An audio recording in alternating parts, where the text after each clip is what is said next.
starting to get to the point in the season where you allow the sleepy performance like Cincinnati had against Navy, like Oklahoma had in the first half, and there is some discrepancy among the three of you about where Oklahoma should be. Pollack, you've got them at number 2.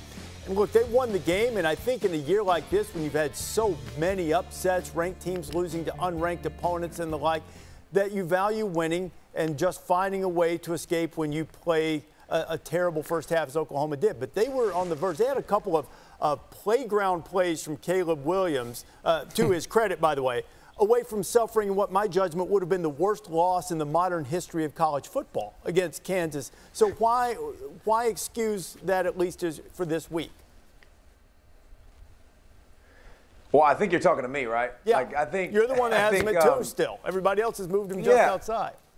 Well, okay, and I would say, okay, I still look at, okay, let's look at Ohio State versus them. I still think that Ohio State game, if you want to point to Oregon, I don't think Oregon's a team that scares me. They're obviously a lot better, but they came all the way across the country with a bunch of guys out, and they beat Ohio State, so I have to give credit. Here's the thing I don't know.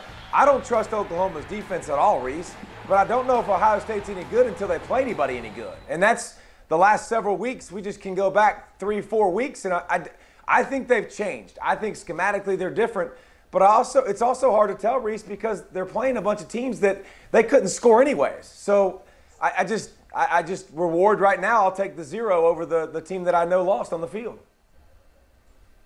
Yeah, Oklahoma's a head scratcher. You know, I've been around their team quite a bit this year, and I think Caleb Williams has obviously gotten them in a better direction. Last week, nobody could have predicted or saw coming. They were in a fog, and they were just lucky to escape.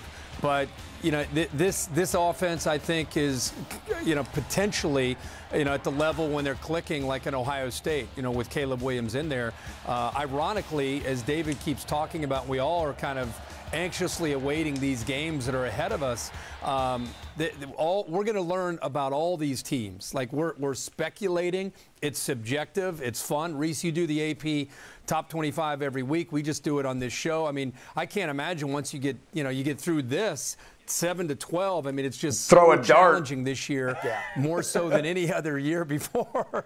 I don't blame you. Just throw a dart out there. But it's all ahead of us, Joey. This will all, most of it, could settle itself, because a lot of these teams are going to have to play better competition, and then we're going to have a better feel for who they really are. Because right now we're speculating on a lot of these teams.